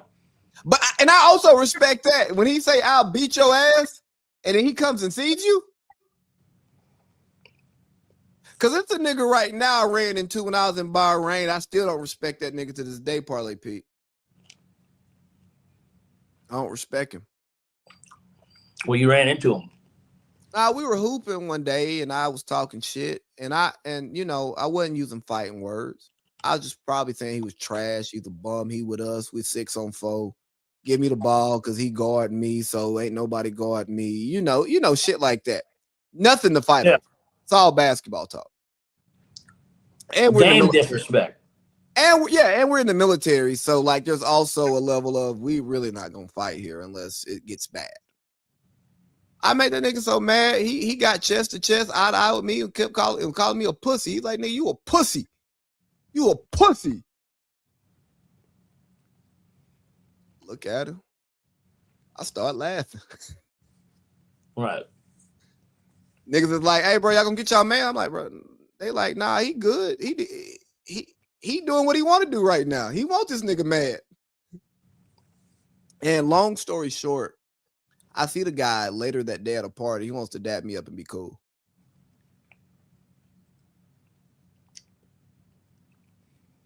No, nigga.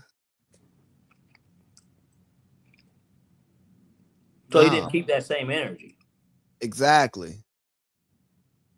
And this basketball shit talk ain't calling no nigga no pussy, ain't calling no nigga no bitch, ain't no I'll beat your ass. You know what I'm saying? Hey, take the money, like shit like that. Hey, your wife this, your girl that. Nah, that ain't basketball shit talk.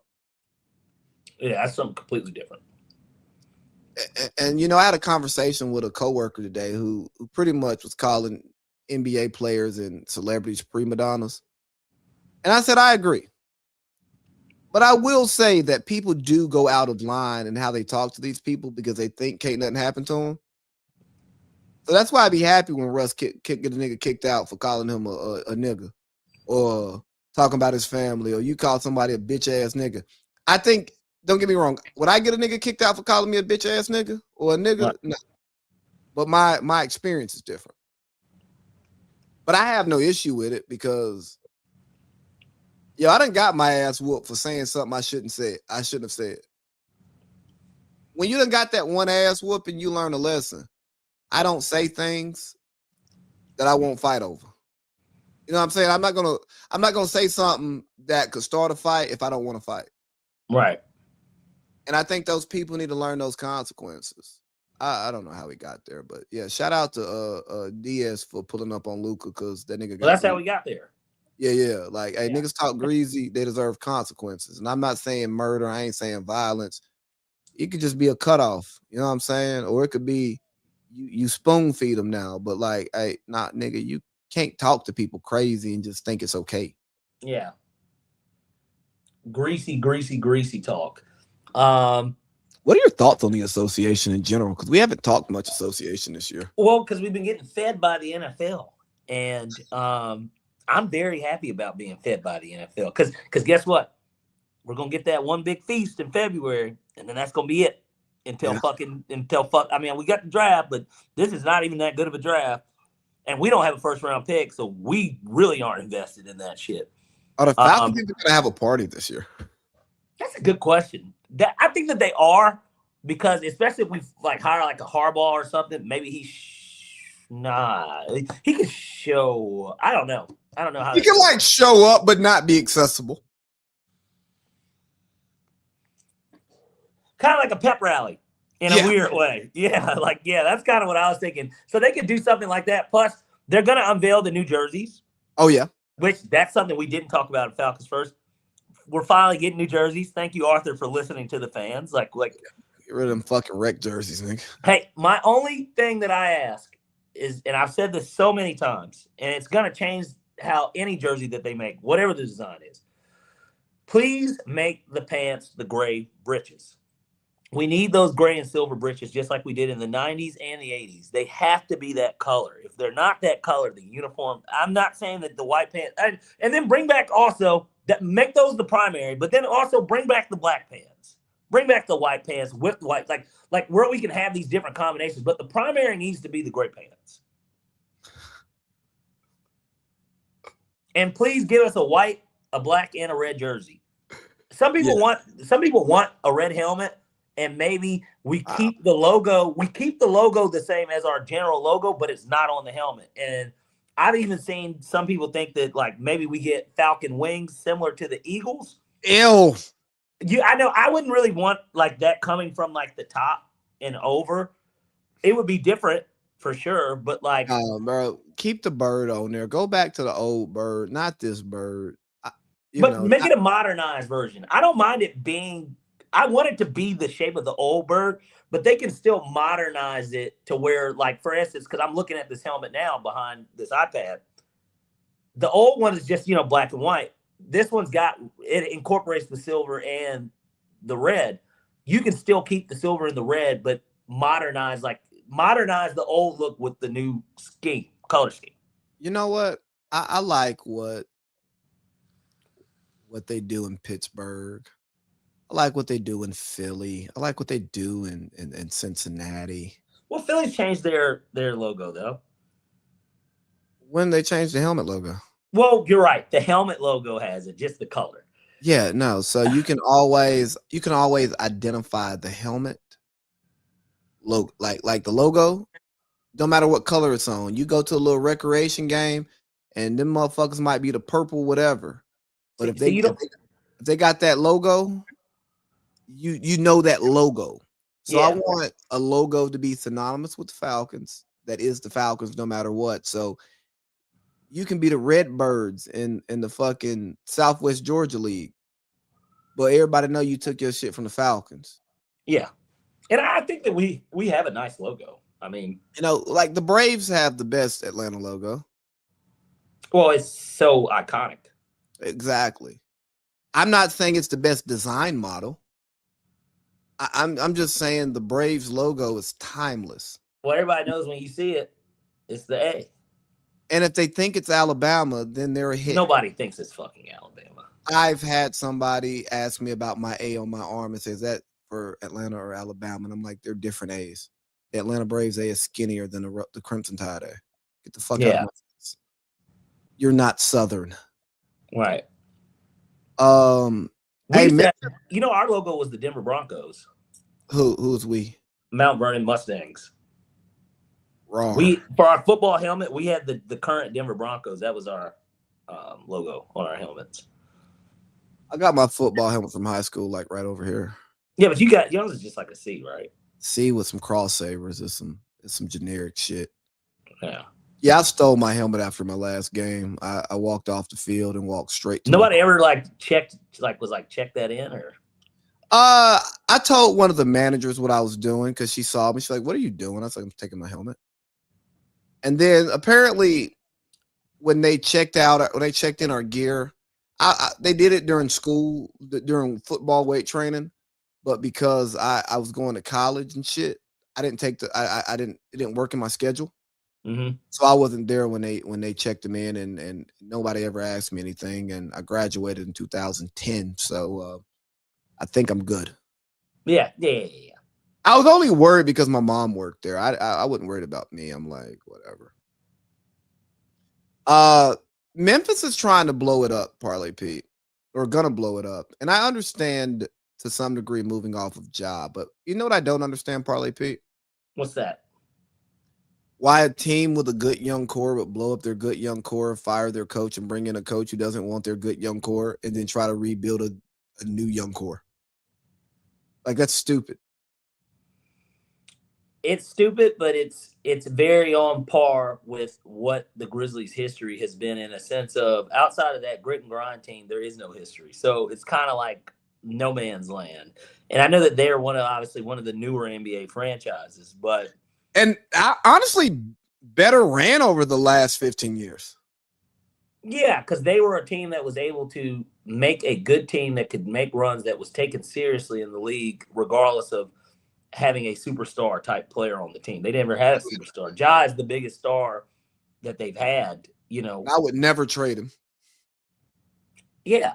And they're going to have to. They're going to have to. Obviously the rumor is Miami. Somebody just brought this up. I saw it on Twitter. Oh, hold on, no, not about the Josh shit, but like I really want to focus in on why would you blow up a good young core that's walking into their prime to restart? It's not working. And honestly, it's not working. And then their competition in terms of a young core walking in is Memphis. Is OKC. And we've already seen that now, twice in the playoffs, them just dispatching them niggas. But I'm not mad at them for blowing it up. I think it's just at what cost? Like, what are you going to get? Is my but you're question. but hold on, dog. You're Memphis. You're in a shitty market. You have a superstar. Well, you can't fire the coach again. Well, you shouldn't have hired the coach that didn't want the superstar who makes the fucking money and gets you to the playoffs when he's healthy. It's not like Memphis was bad with Ja. Yes, Ja's health is a problem. And if you're going to move off of Ja because of health, cool. But you're not moving off of Ja because of health. Right. You fired your coach 9 games before the season ended going into the playoffs. Yeah. Bring in a nigga that doesn't like your star player and your star player doesn't like. And then you trade Desmond Bain. You already let Dylan Brooks walk because of the bad series, but look what the fuck he's turned into. Yeah, you know he's looking like a diamond in the rough for the Suns right now. Like he's going to get paid again. When we talk about two-way players, it's typically perimeter players. I know people say, but he hadn't been that great off. Like he wasn't great offensively with the Rockets, in my opinion. No, I was saying like he's now turned into a top 5 two-way perimeter player. You know what I'm saying? Yeah. So he looked great offensively with the Suns. Yeah. So you had that in the building. You had Desmond Bain's 20 points in the building. Ja's not playing up to his standard. He's not getting his minutes. His percentages are down. And now you're going to move off of Jaren Jackson. You should try to build a championship team. Hawks should have traded Trey straight up for Ja. That's why I hated the timing of the Ja thing. It would have been a perfect match. Like Trey would have got to work a pick and roll with Jay. They did trade solid. They did. Now his MCL, they're saying they're going to reevaluate after All-Star break. He's done for the year. That's what that means. Because they don't want to lose their draft pick. But they did trade a solid. So I don't have any criticism for the trade unless we're going to say the Hawks are wrong for doing right by their biggest star since Dominique Wilkins. You know what I mean? So like the Hawks trade wasn't just about basketball. It's about, hey, we like you. This doesn't work. How can we help you make your life work and our life work? You know what I'm saying? Right. And you can dump the salary, open up the free agency slot possibly, or be able to make a trade. And so even if I don't like it, I see what's going on. But Memphis blowing up their shit and it being in a shitty market where you'll never get a free agent. Like Hawks, we may get lucky and get a Joe Johnson or old ass Antoine Walker. Like there are reasons why niggas don't come to Atlanta. It's not because they don't like Atlanta. It's because their wives don't like Atlanta. Right. You understand what I'm saying? Yes. Like I've hung out at the after hours with like adult professionals till 5 a.m. in Atlanta. You know what I mean? And it wasn't nothing crazy. So imagine millionaires. Yeah. But Memphis, no one's moving to Memphis unless they're in the Navy. Yeah, that is not or they work for FedEx or something. And FedEx is dying because, other companies are really taking over. Really? Yeah, but we'll leave that where it's at. We don't want to talk any further. Yeah, with Arthur. But I did have a bit of breaking news, not to cut into our basketball conversation. I know we got about 16 minutes, but Zach Robinson flying to Detroit to interview for the Lions OC job. Obviously, successful history with Jared Goff from his time there in LA. I don't know what his capacity was because he wasn't a quarterback coach, I'm sure. Maybe he was. He could have been. He's probably like an assistant quarterback coach, I'm sure. But just wanted to throw that out there because Rap Sheet just put it out there, and it's just like, get his ass out of here. Well, we know he's gone because he's allowed to interview. Britt couldn't interview for Dallas, so somebody's making some good decisions. Shout out to that consulting firm that said fire all these niggas. Yeah, Lions fans are about to ill themselves, is what somebody tweeted about. Hey, man, we say America is the land of the free and the home of the brave, but why does somebody have to say ill themselves instead of kill themselves on social media? Well, who knows? It could be one of those things where they don't want to get flagged, and then they're being filed because they're saying these words like kill. But why are you being flagged for that? if free speech is a thing here, and we now accept social media as a place to where we speak. I understand that you do not have free speech on social media. I Right. understand. And I understand that free speech means you can't go to jail. Right. But that is not the accepted societal standard. Right. And especially when there's no actions behind the things that you're saying. You usually can kind of say what you want. And the fact that you can't say kill, or you got to say YT for white when you're talking about that white. stuff's weird. I don't understand why people do that. That one's Well, no, it's a algorithmic thing, but it's fucking up communication in the language, because now people don't necessarily understand what other people are saying because they're not using the words that have definitions to describe exactly what's going on. all this started with LOL. Bro, I've got to stop watching all these fucking documentaries, dude. I've got to get back into some lighter shit. Maybe watch a Tubi movie tonight, Lee. No, I'm gonna watch House of Cards tonight, buddy. Yeah. These I've been odds watching movies, by the way. by yourself? Yeah.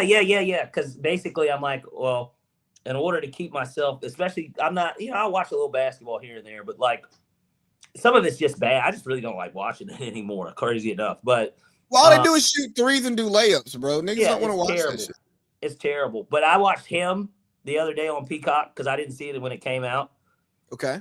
I don't know if you've seen it, but it got a really bad rap like when it came out, which I understood, because after watching it, it was like, well, because a lot of people confused it as Jordan Peele directing it when he didn't direct it. He was just a producer. But you could see his vision, his influence on the film for sure. But like, it's like, oh, when you watch it, you're like, yeah, this isn't a Jordan Peele film. Like, you can tell. Mm-hmm. And Marlon Wayans, I thought, was pretty good in it. The kid that was in the Atlanta episode, I thought he was good as the lead role.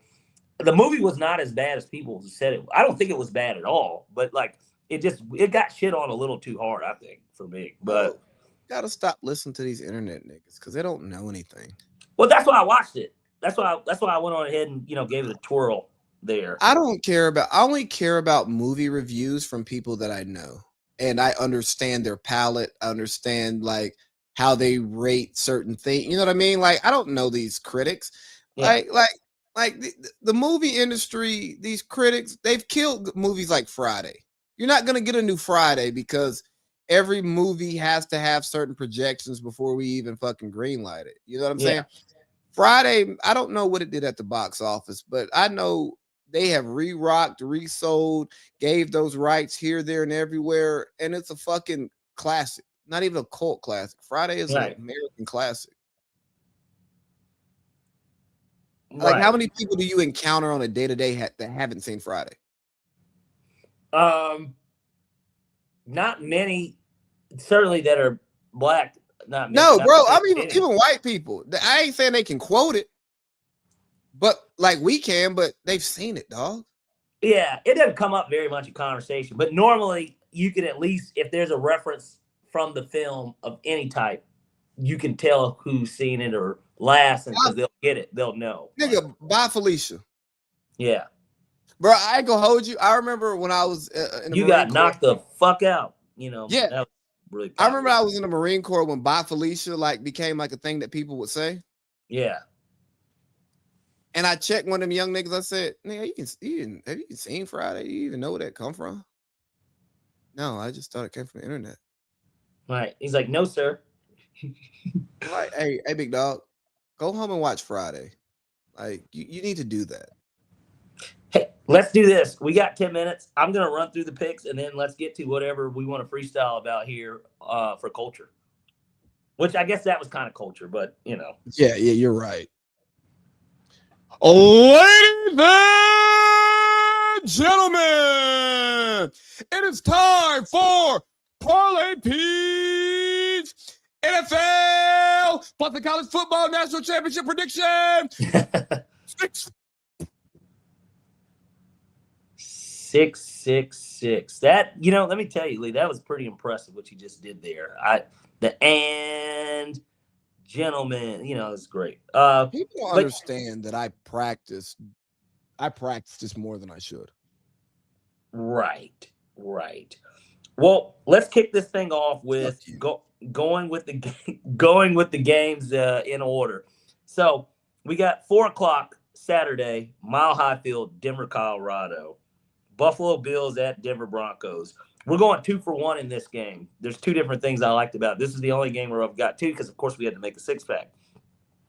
I like the Denver Broncos on the money line, and I also like under 47.5. I think that the Bills, obviously, everybody knows what's at stake for them. No Patrick Mahomes, no Lamar Jackson, no Joe Burrow, Josh Allen. Best chance to get it done. I'm going to be honest with you. I don't know why this game is a pick 'em. I guess it's because of Bo Nix and the idea that that offense isn't very good. But people need to remember that this was arguably, along with the Texans, these are pretty much the two best defenses in the NFL this season. They're at home. Sean Payton is obviously a vetted coach, although a lot of people don't realize he actually has a shitty playoff record outside of that Super Bowl year. But I like them to. They do. If you look at Seattle, they lost. I mean, not Seattle. They lost to Seattle, but New Orleans, they typically actually lost a lot of playoff games. I mean, they only went to the NFC Championship. I guess they went 3 times, but in his era there, the first year he was there with Drew Brees, and then obviously their Super Bowl year, and then the Rams game where the no pass interference got called. Nonetheless, I like the Denver Broncos to get it done here. I don't think that the Bills are healthy enough, and I also just think that they're going to suffocate Josh Allen, and I think he's a little hurt anyways. Give me the Denver Broncos on the money line, and then I also like under 47.5. Okay. Next, Saturday night, we get the San Francisco 49ers at the Seahawks. This was a game that wasn't very competitive about 2 weeks ago and 3 weeks ago, whenever they played. 2 weeks ago. It was the last game of the season for both of them, costing the San Francisco 49ers obviously a chance to never have to leave San Francisco or San Jose, rather. Or Santa Clara, actually. Same thing. Yeah. But give me Kyle Shanahan plus 7.5. I like the 49ers here for a bevy of reasons. Yes, I know that there's no Kittle, but people don't realize how good Tonjes has been when Kittle's been out. I don't know. I don't see them getting blown out by a team that they played now twice this year, especially that they just played 2 weeks ago. He's going to scheme up a little bit better. I like them to cover the 7.5. Give me the 49ers. Then next we got Sunday, 3:30 actually. Houston, Texas at the New England Patriots. I've kind of said it all year long. Well, not all year long, but certainly during the second half of the year. I would argue that the Patriots are probably the most balanced team in the NFL, if I'm being completely honest. They are good on both sides of the ball, and they're very well coached. Give me the New England Patriots minus 2.5. I could see Houston winning the game, but honestly, the Nico Collins injury is a concern because, again, C.J. Stroud turned the ball over 3 times, and it just so happened to be that they were playing the Pittsburgh Steelers. I think the Patriots and Josh McDaniels are going to be a little bit more prepared for DeMeco Ryans. So give me the Patriots minus 2.5. Then next, we got the final game, in the game that we talked about earlier that I think is going to be the most entertaining, Rams at Bears. Give me the Bears on the money line. I like them as a dog. They're a big dog. They're actually the biggest underdog, I guess, aside from the 49ers. But as a home dog at plus 170, sign me the fuck up. I think the Rams coming into a game that's going to be under 20 degrees, Matt Stafford with a broken finger, and just the idea of them going into Chicago, I don't know. It's weird. I don't know why they're that big of a favorite, honestly. So give me the Bears on the money line. And then finally, our national championship game. We have got the Miami Hurricanes taking on the Indiana Hoosiers for the national championship. This number has went up significantly since it opened. It opened at 7. It is now at 8.5. And I hate to say that I want to back the public here, but I'm going to back the fucking public. I still think that they're going to cover the 8.5. I wouldn't trust Carson Beck in a national championship game, even if the game's in Miami. I don't really care. Indiana's a buzzsaw. They're winning it all this year. Give me the Hoosiers minus 8.5. All right, so we got Denver on the money line. Bills at Broncos under 47.5. San Francisco plus 7.5. New England minus 2.5. The Bears on the money line, and IU minus 8.5. That is correct. You like it? I love it. And when you love it, that means it's time for Leads 3. Leads 3. All right, so for Leads 3 this week, Give me that San Francisco plus 7.5. It's a division opponent. Big number, right? Yeah, and I know they got injuries, a lot of injuries, but it's also Sam Darnold in the playoffs. Like that too. I've seen Brock Purdy in the playoffs. That You know what too, I mean? and right, you got all the experience on one side. That other side doesn't have any experience. No, Mike McDonald, he does, but give me New England minus 2.5. They're a really good fucking football team. Yeah, Briggs. And I do think IU's gonna win, but I'm just gonna put it on the table. Give me IU minus 8.5. There you go. That cocaine cowboy, that cocaine coon boy, he's not gonna be putting no belt to nothing. And shout out to my dog for inspiring the coon, the Miami Hurricane, because I've taken that and ran with it. Yeah, it's a great call. Oh yeah, no.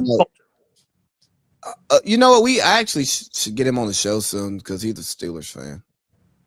Culture. The Golden Globes just happened, and I'm not gonna lie to you. Why the fuck do they do those speeches to talk about all of this important stuff when you have the resources and the network to affect it, and your speech does absolutely nothing but like make people say you gave a great speech? Celebrities just think they matter so much, like as human beings, and you only matter to the people who know you and love you. To the rest of us, you are just entertainment. And even to your biggest like super fans, they only love you for your entertainment. So like, if you're going to talk about action, be about action. I don't want to hear about you on a fucking award show that regular people don't watch, don't give a fuck about. Yeah. Like, hey, nigga, I watched the movie. It was good. Hey, that motherfucker act their ass off. I like that. They were good. That's what matters to us regular folk. We don't care about your Golden Globes and how that makes you more money inside your industry. That just means we got to pay more money to watch a goddamn movie. Or subscribe to another streaming platform. Or they up the price. Nobody cares. And like, for me, I didn't even see any of it. I knew that it happened, but like I haven't seen any. Me neither. On Twitter, the only clips that I saw was everybody talking about Ariana Grande and how she looks like a human again. Oh, good for her. She's getting clean. Well, a lot of people were saying that I'm sorry if I'm not even going to pronounce her name. Her Wicked co-star, Ivero, I think that's her name. Basically was sucking the life out of her because they did a big PR thing where they were constantly together every time. And it seemed like Ariana Grande was her bottom. Yeah, and that she was paler and like, people were talking about, gosh, she was already skinny, and then people were like anorexia. Like, I don't know, it was like a lot of stuff. Have you ever been around a woman consistently who you didn't need to be around? Yes. Did you become a lesser version of yourself? Yes. All right. They suck souls in more ways than one, buddy. Whew. That's a cold line there, Lee. Yeah, no, it's just one of those things where you just look at it and you just think, oh man. But like, nigga, why the fuck do we care about these awards? Do we really care if our favorite rapper gets a Grammy? No, because it doesn't change how we feel about the art form and what we listen to. Like, if Clips doesn't win Rap Album of the Year this year, I'm not going to be upset. Like, I think that it was the best rap project that did come out. But, and we talked about it the night when we heard it, which we got 60 seconds, by the way. Hey, I've got nothing left. That's what he said. New Kung Fu Kenny. Yeah. We'll see you guys next week.